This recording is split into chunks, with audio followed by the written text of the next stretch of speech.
My son's wife played the video that made me look like the villain, me, a 66-year-old mother who'd always put family first. I stared at myself on the screen, feeling hurt and anger flare in equal measure. Quietly, I stood up, placed a cease and desist letter on the table, and walked out, letting them know the real story was only beginning.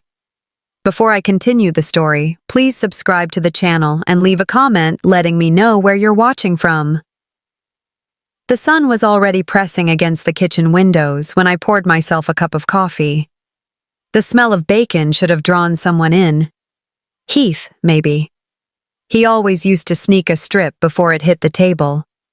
But that morning, I stood alone, spatula in hand, watching the eggs bubble as if they were trying to escape the pan. "Morning," I said as Heath passed by. He didn't stop.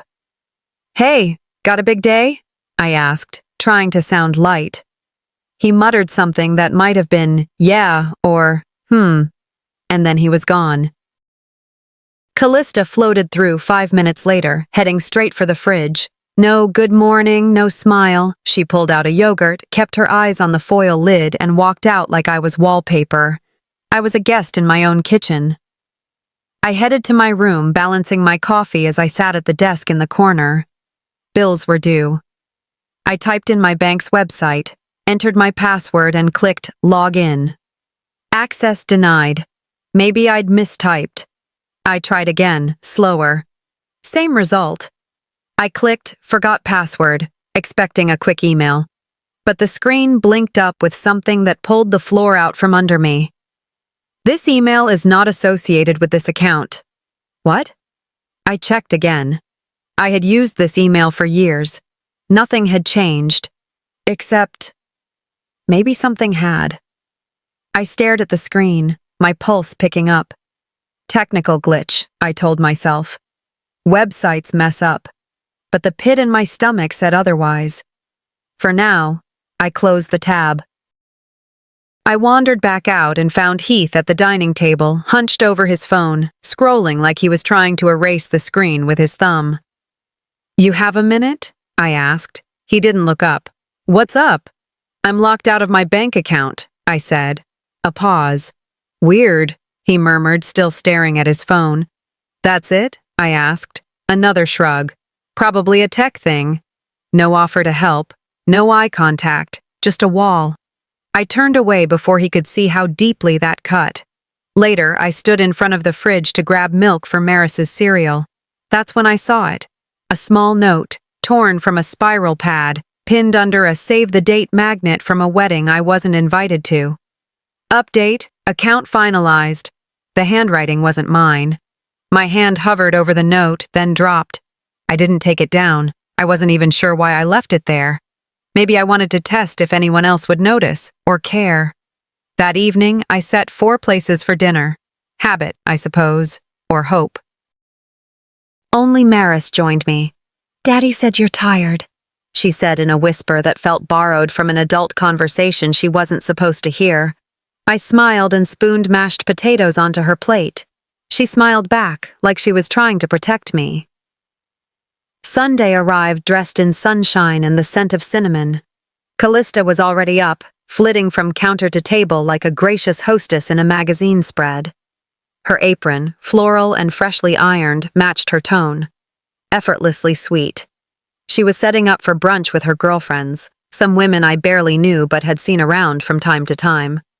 "Mom, you just relax today," she chimed, laying out cutlery with polished precision. "We've got this." That should have been a kindness. It used to be. But now it landed in the air like a misplaced compliment. Too polished, too rehearsed. I leaned against the kitchen doorway, hands cradling a lukewarm coffee mug, and watched her glide about the space that had once been mine. The same walls that had held my laughter with Heath now echoed with someone else's performance. She didn't meet my eyes. By mid-morning, the house had filled with perfume, giggles, and the subtle clinking of champagne flutes. Callista was in her element. She tossed compliments at her friends like confetti. "And my mother-in-law, Lorene, isn't she just amazing?" Callista beamed. So wise, always giving, she's like the quiet heart of our home. I smiled, but inside something recoiled. I sipped my tea to keep from speaking. She's taught me so much, Callista continued, her voice sweet as sorghum syrup. Honestly, I think I've grown more as a wife just by watching her. There was a faint laugh around the table, polite nods, then I caught it. Callista winking at the woman to her left. A wink. Like I was a character in her play. Like my presence was a prop in some curated domestic fantasy. I looked down at the cup in my hand. I could see the faint shimmer of lipstick on its rim. Not mine. The smile I wore was turning brittle. Later that afternoon, the house quiet again, I stood at the edge of the living room and asked Callista gently, "Did you move the USB from my drawer?" She was folding a dish towel, slow and deliberate. "USB?" she repeated, not looking up. "What USB?" "The little one from the gray folder. It had some family paperwork." She chuckled lightly, brushing her hands together as if she were dusting away crumbs. "Oh, Laureen, maybe you just imagined it. You know how memory gets sometimes, especially at our age." At our age? She didn't mean it kindly. She said it with a smile, yes, but it was a smile with sharp edges. I stood there, frozen. That was the first time someone had looked me in the eye and quietly questioned my mind. I've seen it done in nursing homes, in hospitals, in sons, and now here. Later, I sat on the edge of my bed, holding the fridge note again. Update, account finalized, no date, no signature. I thought about asking Heath, but I could still hear the way he said Mom last night, the way the warmth was gone. My son would never do something to hurt me, I whispered aloud. But the doubt crept in anyway, slippery and silent. I turned the paper over, blank. Was I paranoid, or already a casualty? That night, Callista brought tea to my room, unasked, chamomile in my favorite cup. She set it down gently on the nightstand. "Rest well," she said, brushing my shoulder with a softness that made my skin crawl. I waited until she left before touching the cup. "You're trying too hard, dear," I murmured, and the silence that followed made the walls seem closer. I didn't drink the tea. I stared at it, growing cold in the dim light, and whispered to the dark. "Tomorrow, I start paying attention." I sat cross-legged on the bedroom floor, the cedar memory chest open before me like a portal into a world that had once felt solid and loving. The scent of aged wood and lavender sachets curled around me, familiar and aching. I reached for a photo, one I hadn't looked at in years. Heath, maybe 10, grinning with a missing front tooth, his arms around my neck as I bent down to kiss his cheek. On the back, in his shaky little boy handwriting, "For Mom, my best nurse, my hero." The warmth clutched my chest, but it didn't last. Another voice crept in, one I hadn't thought of in months. Callista's. I had been slicing apples in the kitchen while she sipped her tea, staring absently out the window. "Everything comes back around eventually," she'd said, voice sweet but sharp beneath. At the time, I thought she was talking about fashion trends or maybe karma. But now that my bank account had locked me out, my USB had vanished, and my son barely acknowledged my presence, I wondered if that moment had been more than idle talk. Maybe it was the first clue in a story I hadn't realized I was living. Later that morning, I pulled my 2021 journal from the back of my closet. I hadn't written consistently back then, just little notes, snippets of thought to hold on to time. I skimmed until one entry snagged me. Callista asked again about my account details today. Something about planning for our future. Sweet girl. She must be thinking long-term with Heath. At the time, I'd brushed it off as normal daughter-in-law behavior, a sign of trust even. Now, rereading it with eyes sharpened by suspicion, it sounded more like groundwork. She'd been planting seeds all along, hadn't she? Planting and waiting for the right season to harvest. I needed answers, not just hunches. I called the bank, hand shaking as I pressed each number. I asked for a transaction history on my inheritance account. After verifying my information, the woman on the line grew quiet for a moment. "Ma'am, according to our records, you authorized a beneficiary change 3 months ago. The documents were notarized. Would you like a copy?" "Yes, please. Email it to me now." When the PDF arrived, I stared at the screen. My name was there. My signature was there. Only it wasn't mine. The swoop of the L was wrong. The tail of the N didn't hook like mine always did. Whoever had forged it had tried hard, but they didn't know me well enough to mimic my hand. Not really. I didn't scream. I didn't cry. I just sat there, a chill sweeping over me, thinking of the woman in my kitchen who poured tea with a smile, who kissed my granddaughter goodnight, who erased me with a pen stroke. The rest of the day passed in a haze, but my mind kept replaying conversations like old voicemail messages. I saw Heath at the dinner table weeks ago, brushing off my concerns about the fridge note. "It's nothing, Mom," he'd said. "You overthink stuff." No eye contact, no warmth, just the cold indifference of someone who already knew the truth and had chosen his side. That was the moment I realized the betrayal went deeper than Callista.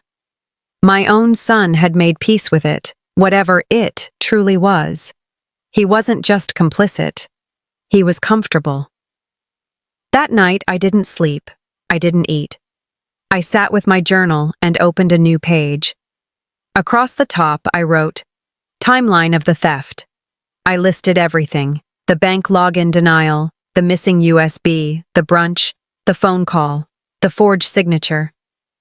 I added a second column. People involved. Heath, Callista, possibly someone at the bank. Who notarized the document? And finally, in big, bold letters across the bottom, "Do not let them see you angry. Yet." Because I wasn't ready to confront them, not yet, but I would be. Soon. They thought I'd fade, that I'd forget. That age would erase my clarity, make my truths sound like confusion. But I was a nurse for 40 years. I charted lives. I spotted patterns in fevers and pain and breath. I knew how to track deterioration, and now I would track theirs. They'd taken what they thought was mine. Now it was my turn to take it back. Dinner had always been sacred in our home. No matter how frayed the day had been, we always came back to the same table. Tonight, though, the air was too still, the pasta too soft, and the laughter too rehearsed. Callista wore an apron that said Mama's Kitchen, and Heath uncorked a Merlot he used to reserve for holidays. Maris, in her little booster seat, giggled over a joke none of us told. It was all too staged. "You're awfully quiet tonight, Mom," Heath said, pouring me a glass before I could protest. "I'm just taking it all in," I said, watching Callista garnish her own plate like a chef on television. Maris twirled her spaghetti and looked up. "Grandma, do you forget stuff like Daddy says?" The room paused. Forks hovered. Callista busied herself with her napkin. I smiled at Maris. "Sometimes. But not the things that matter." I saw Heath glance at Callista, and Callista smiled too quickly. I felt like a prop on my own stage. Between bites of Caesar salad, Callista chirped, "When we finalize Mom's estate paperwork, we'll need to coordinate with the notary. Maybe next Friday?" My fork stopped midair. "What did you say?" I asked, my voice thinner than I wanted. She didn't blink. "The estate stuff, honey. We talked about getting ahead of things, remember?" "No," I said, flatly. Heath shifted. "You must have forgotten. We agreed it was best to take care of it now while you're, well..." Nobody looked me in the eye, not even Maris. She focused on fishing out her olives with a spoon. I wanted to scream, but the silence tasted like metal. "I never agreed to anything," I said, pushing my chair back, scraping the floor. I stood up, my hands trembling under the table. "What paperwork?" I asked, louder now. Heath didn't flinch. Mom, please. Don't make this a scene. I looked at him like I didn't know him anymore. Don't lie for her, I said, pointing. Not yelling, but steady, like I was reading from scripture. Callista's eyes flickered. She opened her mouth, then closed it again. I've never signed anything. You're planning something behind my back. Heath's jaw tightened. It's for your own good. That's when I knew. They had rehearsed this. You're both wrong if you think I'm too old or too tired to see what's happening. I looked at Maris, her wide eyes absorbing everything. Then I left the table. In my bedroom, the light from the hallway drew a pale line across my floor. I sat on the edge of the bed and removed my earrings slowly, like armor after battle. They made their first mistake, I whispered to the mirror. They thought I'd be silent. I didn't cry. I folded my sweater. I brushed my hair. And I wrote down every word I could remember from dinner. That night, I opened my journal to a fresh page and wrote in capital letters, Day 3. They want my house. They want my name off the paper. They're building a world where I don't exist. I wrote Heath's name, then Callista's. I underlined both. He let her speak for me, never again. I stared at the page until the ink stopped bleeding, and then I wrote a plan. I'd spent my life solving other people's emergencies. It was time I handled my own. The legal aid office was smaller than I remembered, tucked behind an old laundromat that still ran on quarters. I hadn't been in this part of Houston in years, but when Gwen, an old friend from the hospital, met me at the back door and hugged me tight, it felt like I hadn't missed a step. She didn't waste time with pleasantries. So, power of attorney and forged documents? She asked, pulling out a form template on her laptop. Let's draw some lines in the sand. We sat together for over an hour, drafting a cease and desist letter. It was firm, simple, and clear. Any and all legal maneuvering on my behalf must stop. I never gave permission. I would contest anything further.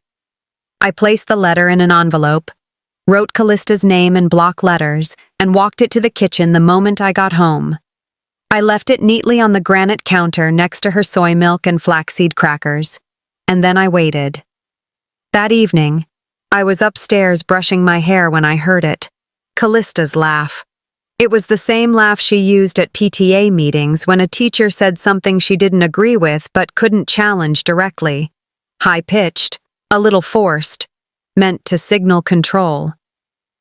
She thinks we're scheming, she told Heath. I could hear her footsteps circling the kitchen like she was performing for an audience. She actually sent me a cease and desist. That's what it's called, right? Cease. Whatever. Heath didn't laugh, but he didn't stop her either. I came downstairs and stood in the archway. This isn't a game, Callista. She turned, her smile unshaken. Oh, come on, Lorene. You're blowing this out of proportion. Heath rubbed his temple. We'll talk later. No, I said, stepping forward. We talk now, or we don't talk again. That made them both freeze. I said what I meant in that letter. You've crossed a line. You know it. Callista folded her arms. You're acting like we're trying to steal from you. I'm not acting, I replied. I'm responding. There was a long silence. You're being paranoid, Callista said, slower this time, like she wanted the words to sting. I pulled my phone from my cardigan pocket and tapped record. You don't have my permission. You never did. And now I have it in writing. I didn't wait for their reply. I turned around and walked out of the kitchen, leaving them staring. Back in my bedroom, I sat at my writing desk and opened the same journal I'd started just days ago. But instead of logging timelines and events, I wrote something different. To the Lorene who used to shrink in the corner of conflict, you were never weak. You were always watching. They just never noticed how much you remember. I underlined that last line twice. Then I folded the letter and tucked it into the back of the journal like a keepsake, not for evidence, for myself. The air was still sweet with dew as I returned from my morning walk, the same path I'd taken every day for years. A cardinal chirped from the magnolia tree near the porch, its red feathers catching the sun like fire, but something felt wrong. I slid my key into the lock, only it wouldn't turn. I tried again, slower this time, pressing the edge flat. Still stuck. It wasn't the wrong key. I pulled it out and stared at the door, blinking as a breeze rustled the azaleas. My pulse picked up. I jiggled the knob, pressed harder. Nothing. I stepped back and looked at the lock. It was new. My breath caught somewhere deep in my chest. No message, no call, no warning. Just a smooth brass deadbolt where the familiar chipped knob had been. I knocked. Hard. Twice. Waited. No sound inside.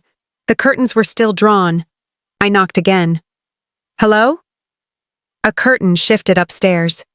Then stillness. Across the street, Mrs. Ellis was watering her hydrangeas. She paused and looked my way, then turned back to her hose. Her body language said everything. She'd seen something and wanted no part of it. I called Heath, straight to voicemail. I stood on my own porch like a stranger. No purse. Just my phone, house key, and water bottle. I called again. Again. Voicemail. I should have been shaking, screaming, calling the police. But instead, I sat down on the top step and opened the security app we'd set up last Christmas, the one Heath insisted I keep on my phone for emergencies. I logged in. It loaded slowly. Then I saw it. A clip from 7:42 a.m., just 2 hours earlier.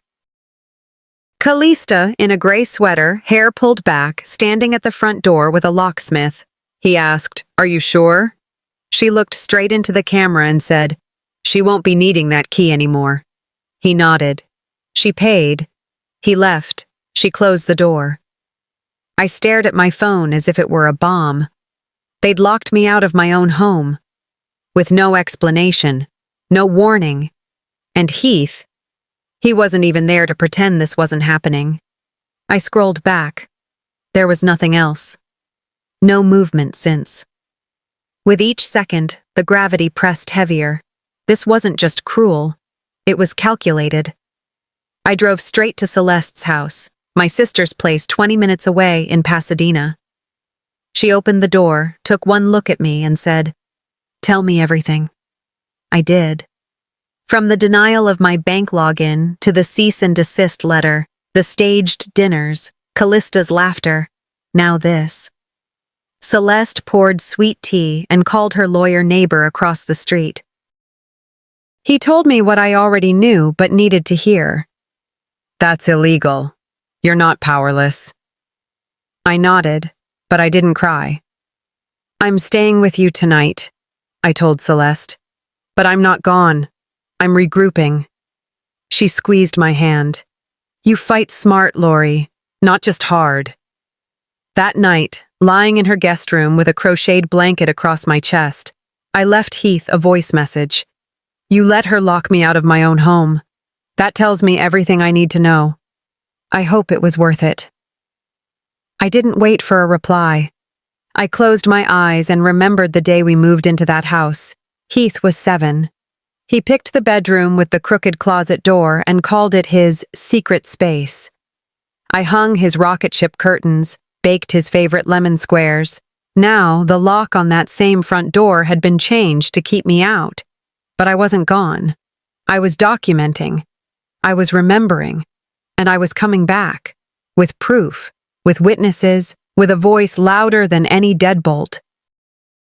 When Heath texted to say we should all sit down and talk things out like a family, I foolishly believed him. Even after everything. I arrived Sunday afternoon wearing my navy cardigan, the one I saved for holidays and big church days, because part of me still wanted to be seen as someone worth dressing up for. But the second I stepped through their doorway, I knew the air was too still. Callista stood near the kitchen island with a smug half-smile, and seated across the living room were my sister-in-law, 2 cousins, and even Aunt Ray, who never left her house unless someone had died. It wasn't a peace talk. It was an ambush. Callista handed Heath a remote like it was a baton in a race they'd been running together. Without saying a word, he pointed it at the TV, and a video began to play.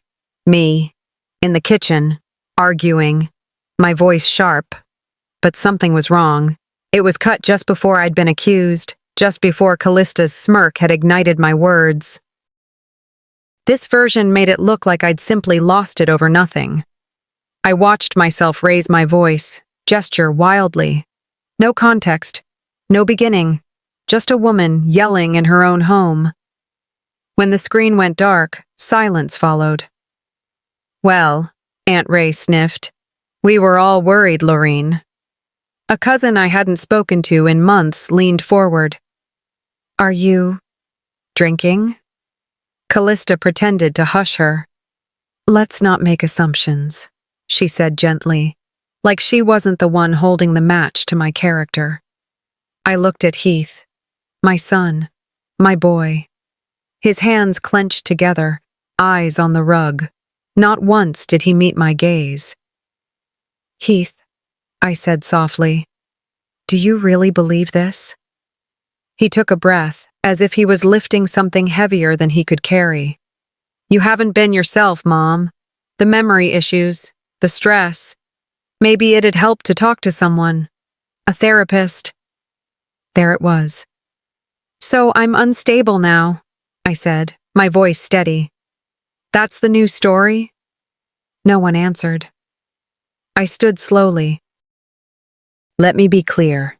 You invited me here not to resolve anything, but to embarrass me, to corner me, to treat me like a patient instead of a person. Callista moved toward me with mock concern.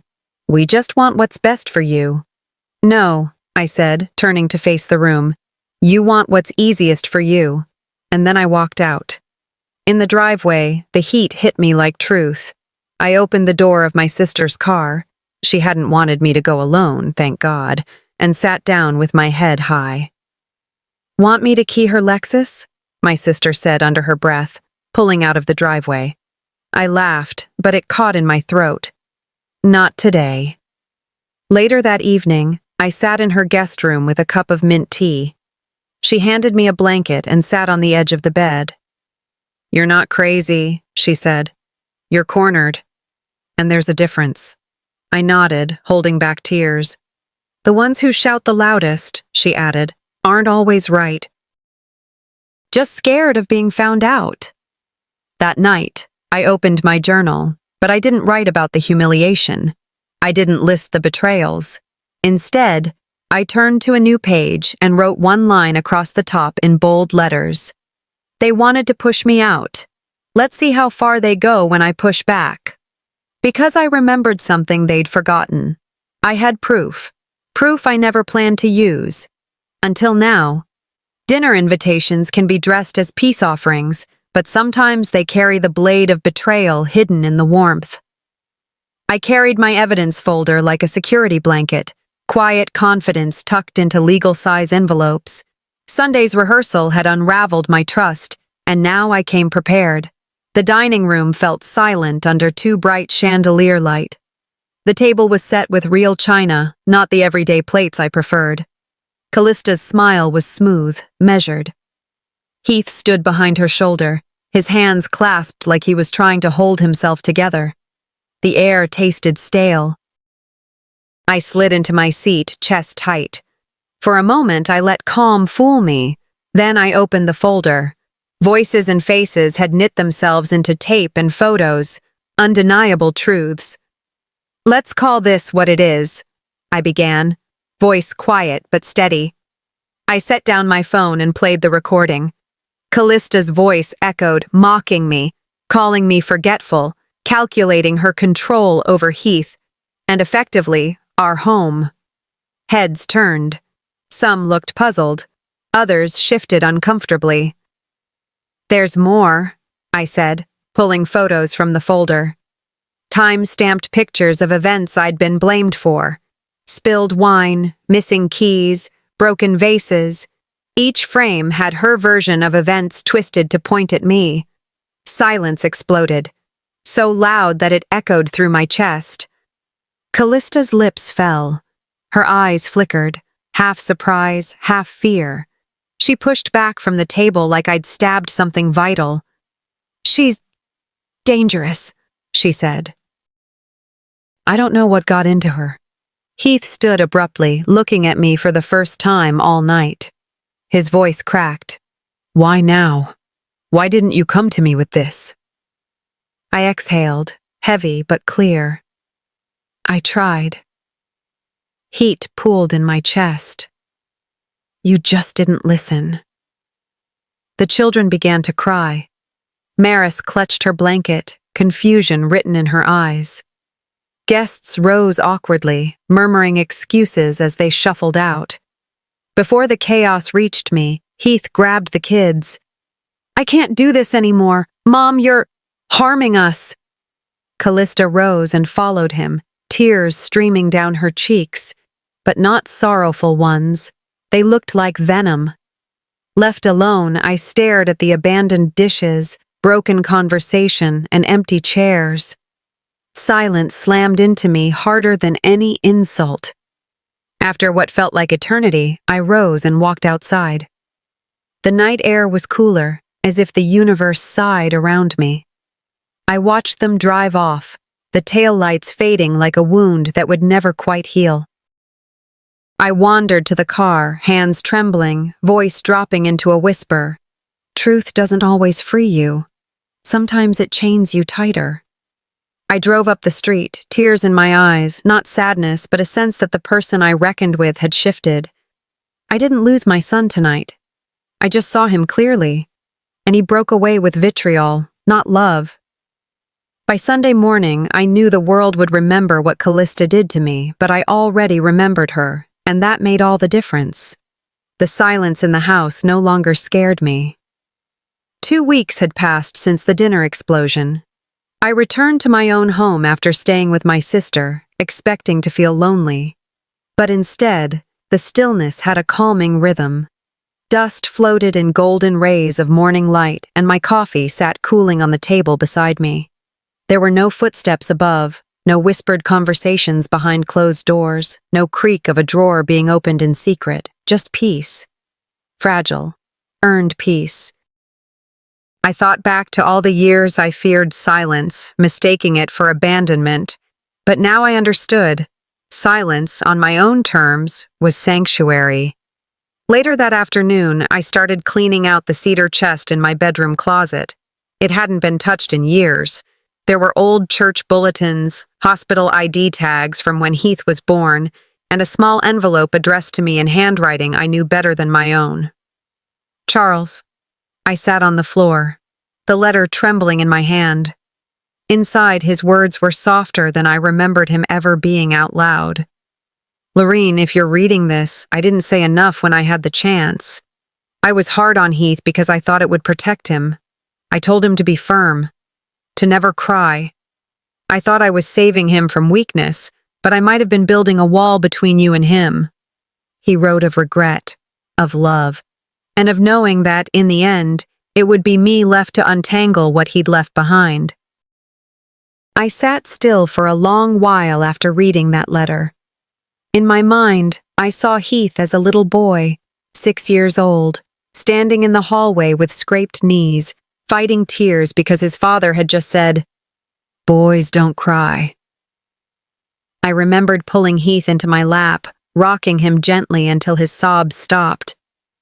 I'd whispered, "It's okay to hurt," and meant every word. But Charles had scolded me later, told me I was softening the boy too much. How many moments like that did we overwrite with silence? How much of Heath's distance now was shaped by our choices then? Was I to blame, even a little? It didn't feel like guilt. It felt like clarity. The knock came that evening. When I opened the door, Heath stood there. Same eyes as always, just older, wearier. He didn't offer a hug, didn't ask to come in. "You should have told me about that letter," he said. "I didn't think it would matter to you," I replied evenly. He looked past me into the house as if searching for something familiar. Dad sent me one too, blaming himself, saying he failed both of us. I watched him closely. And? He shrugged. Sounds like he wanted to clear his conscience. Doesn't mean he was right. I didn't argue. I just held up the letter. He hurt you, and he hurt me, but at least he admitted it. That matters. Heath frowned. So what? You forgive him and expect me to do the same? No, I said. I forgave him so I could stop carrying it. You'll choose your own path. There was a long pause. A cold breeze stirred the curtains behind me. He turned to go. Take care, Mom. He didn't look back. I watched him until he disappeared down the driveway. When the door clicked shut, it felt final, but not crushing. There were no dramatic tears, no falling to the floor, just me, in my home, holding the past in one hand and setting it down gently on the table. I sat with Charles's letter and whispered, I won't wait anymore. I've already come home to myself. The steam curled from my teacup in lazy spirals, catching the late afternoon light as I sat by the window. Outside, golden leaves fluttered down like slow confessions. I'd been sorting through old photo albums, ones I thought I might scan and send to Maris for a school project she mentioned. I paused at a photo of Heath as a boy, gap-toothed and muddy-kneed, clutching a frog with both hands like it was a treasure. I smiled. Then came the knock. It wasn't loud. Just 3 soft, even taps. Not the mailman. Not a neighbor in a rush. I set the album aside and made my way to the door, unsure why my hands trembled slightly on the knob. She stood there in a maroon cardigan, her eyes the kind you don't forget, not for their color, but for what they see. She was maybe in her mid-40s with a posture that suggested she'd practiced this moment 100 times before actually arriving. Mrs. Lorene Crow? She asked. Yes. My name is Angela. She hesitated. I'm your late husband's daughter. I didn't move. My ears processed the words, but the rest of me remained locked in place. My husband? Daughter? Was this a scam? I didn't come for anything, she added quickly. No money, no claims, just clarity. She handed me an envelope with trembling fingers. Proof, if you need it. And some letters. From him. There was something in her jawline, the arch of her nose. Traits I knew too well. I invited her in. We sat across from one another, 2 women separated by time, choices, and a man neither of us fully knew. She told me about a business trip to Ohio in 1980, about a brief affair, about a mother who kept quiet. She didn't speak in bitterness, just facts, as if peeling away a bandage long stuck. I didn't even know about him until I was 16, Angela said. By then he was already sick, but he wrote a lot. I brought the letters. They're more for you than for me. I accepted the stack with shaking hands. Would you mind giving me a moment? She nodded and stepped outside. I unfolded the first letter. Dated months before his death, his handwriting, so unmistakable, filled the pages. Words of guilt, of recognition. I raised our son to hide from softness, one line read. I taught him silence, not strength. I failed you both by not letting you see the whole of me. Tears didn't come, just the weight, a heaviness in my chest, in my bones. So much of the last few years, Heath's coldness, his confusion, his misplaced anger, it all shifted in meaning, like watching the same movie with the lights turned on. Angela returned and sat quietly.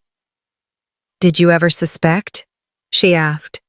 No, I said, and maybe that was a choice. Survival makes you focus on what you can carry. She didn't respond. But in the silence, something passed between us. Not forgiveness, not connection exactly. A mutual understanding that we were each, in our own ways, shaped by the same man's shadow. She stood to leave. I walked her to the door, and we shared a quiet, almost nod-like goodbye. Back inside, the house felt different. Same furniture, same light, but changed. I sat in my usual chair, the letters beside me. I reached for my Bible and tucked one of them inside, between Psalms and Proverbs. If truth is a wound, I whispered, maybe it's also a window. The teacup didn't break. It slipped from my fingers the way memories sometimes do, quietly, suddenly, and clattered against the tile, but it didn't break. I stared at it, resting sideways, rocking ever so slightly as if unsure whether to fall apart or stay whole. Maybe I'd been holding my breath. Maybe I hadn't breathed properly in days. Angela's visit had folded itself into my bones. Her voice still lingered in the house like a perfume worn by someone long gone. I hadn't told anyone, not Emily, not Heath, not even my sister. What would I say?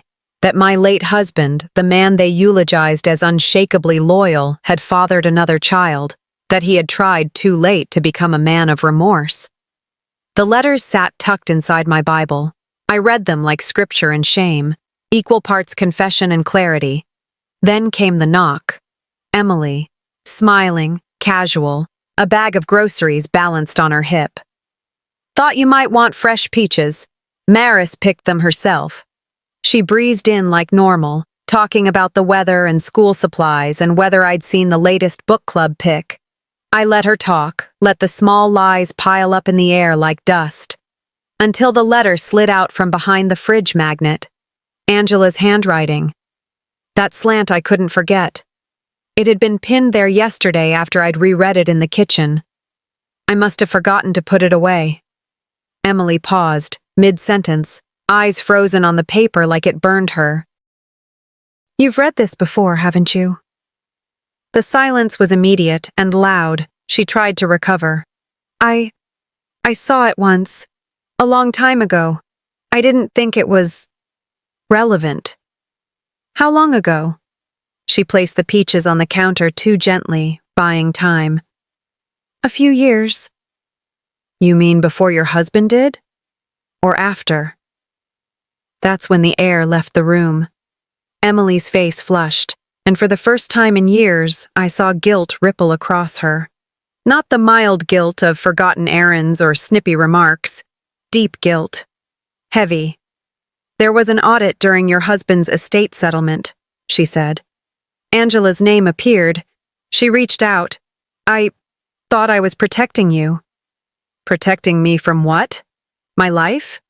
She said she wasn't after money, just context. But Heath didn't take it well. He said you'd fall apart. I didn't speak. The weight of it crushed my chest, but I held firm, not out of pride, out of survival. So you all decided I was too fragile for the truth. You just lost him, she whispered. Yes, and now I've lost the rest of him all over again. The door opened behind us. Heath. He looked between us, immediately wary. What's going on? Emily stepped back, but not before glancing at him with something between fear and hope. I handed him the letter. I assume you've read this. He stared at the page like it might bite him. Yeah. Emily showed me. She said you knew, that it wasn't something you wanted to talk about. My hands clenched at my sides. So, let me get this right. My husband cheated, had a child, tried to make it right. And the two of you played gatekeepers of my grief. Mom, it wasn't like that. It was exactly like that. You told yourself I couldn't handle it. You decided silence was better. For whom? For me? Or for your own peace? Neither answered. I moved past them both, not bothering to hide my tears this time. You thought silence was kinder, I said quietly, but it was the cruelest thing of all. By nightfall, the house was empty again. They'd both left, Emily with a whisper of apology that didn't land, and Heath with eyes that couldn't meet mine. I sat at the kitchen table, the same one where I'd once served birthday cakes and stitched hems and held tiny hands learning to count. In front of me, a blank page. I picked up my pen. "This letter is not for you," I wrote. "It's for the girl I used to be, the one who thought love meant knowing everything, and now knows love sometimes means surviving what you were never told." And I kept writing. The morning light filled the room with soft, golden rays, just as it had on the day I moved in. I sank into my favorite armchair by the window and cradled a warm cup of tea. The world felt still, but not empty. On my lap lay a beautiful photo album, bound in fabric that matched the fall leaves outside. I recognized Maris's handwriting before reading a single word on the cover. "For Grandma, with all our love." Inside, photos spanned lifetimes, from Heath as a toddler chasing a firefly to Maris with her first lost tooth, and the two of us baking cookies last Christmas. Under each picture was a caption, lovingly written in Maris's careful block letters. "Grandma's wisdom is our family's foundation. Grandma never backed down in love. Thank you for always believing in me." I turned page after page, emotion rising quietly in my chest until a single tear traced down my cheek. Soft, not of sorrow, but of recognition that this kind of love still defined me. Later, I noticed an envelope slipped under my door. I opened it carefully. It was from Heath. Not the son who'd turned cold, not the distant man at the dinner table, but the one whose handwriting had changed from kid voice to adult tone, still hesitant, still seeking. His note was simple but powerful. "Mom, I'm working to be more present. I'm trying to dismantle the walls Dad taught me to build. I'm sorry you grew up needing strength even love shouldn't demand. I'm seeing someone now. Therapy. I just wanted you to know I see now. And I'm trying. I love you." My breath caught, and for the first time in a long while, my heart felt strangely full. I didn't make a scene. I didn't drop to my knees. I simply exhaled. I closed the tea kettle and walked to the mirror. I studied my reflection, lines of laughter and worry and relief etched into my face. I placed my hand over my heart and whispered, "I survived. I became unbreakable, not because I needed to protect anyone else, but because I finally protect me." I allowed myself a small, steady smile. At noon, I walked to the front door and opened it wide. The crisp autumn breeze swept in, carrying the scent of tea leaves and old paper. I stood there, the house, my story, stretching behind me. In my heart, I spoke the words I needed most. This house belongs to me. This life, I will rebuild it in light, not in shadows. I closed the door gently and leaned against it for a moment, letting the warmth sink into my bones. Grief and love, pain and forgiveness, they would always stay intertwined. But today, I stood in the sun, free enough to let healing begin. Some stories don't end with a grand victory or a perfect reconciliation. They end with a woman, standing in her own home, knowing who she is. If I could speak to you heart to heart, I'd say this: don't wait for permission to reclaim your worth. Don't silence your truth just to keep the peace. I learned too late that silence can be a slow kind of heartbreak, but it's never too late to speak, to heal, and to choose yourself. To those watching, maybe you've been pushed aside, doubted, or told you were too much. Maybe your story hasn't gone the way you hoped, but you're still here, and that means there's still time to rewrite the ending. So let me ask you, what truth have you been afraid to say out loud? What part of your story still needs your voice? If this story touched something in you, leave a comment with a 1 or tell me where you're watching from. And if it didn't, tell me why. I'm here to listen. And hey, if you believe in the power of real stories that reflect life's quiet battles and bold turnarounds, hit that subscribe button so you don't miss what's coming next. Your voice matters here. Let's keep the conversation going.